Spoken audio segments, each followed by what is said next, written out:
Wat is God se wil vir jou lewe? My naam is Nico Jeffer van die AP Kerk Kimberley in Douglas.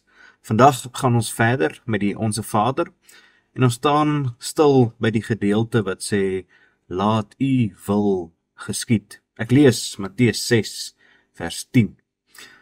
Laat u koninkryk kom, laat u wil geskied, soos in die hemel, net so ook op die aarde.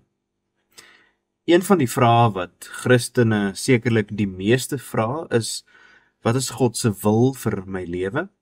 En die antwoord is eintlik eenvoudig. Maar soms hou Christene nie van hierdie eenvoudige antwoord nie. Die antwoord is, God se wil vir jou lewe is dat jy doen wat hy van jou vra. Wees gehoorsaam.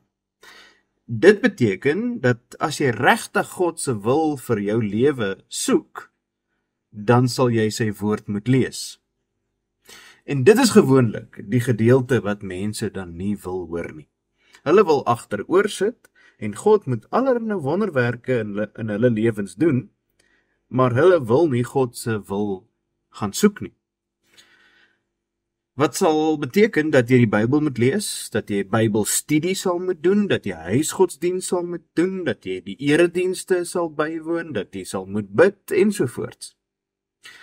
Liewe vriende, maar wat vra ons as ons in ons gebede vra, laat u wil geskied? Die eerste punt hier is dat 'n gebed is nie dieselfde ding as 'n Kersfeeslys nie. 'n Gebed is nie 'n lys van gunsies en gawes en geskenkies wat God vir jou moet doen nie. So let op hoe die Onse Vader ingerig is. Dit gaan oor Onse Vader wat in die hemel is, laat u naam geheilig word, laat u koninkryk kom, laat u wil geskied. U sien, die eerste gedeelte is lofprysing en eerbetoning. Laat u wil geskied beteken tweedens 'n tipe van 'n belydenis. Here, ek is in u hand. U kan met my maak soos u wil. Laat dinge gebeur soos u dit wil. Ek verstaan dalk nie altyd nie, maar ek weet dat u altyd beter weet.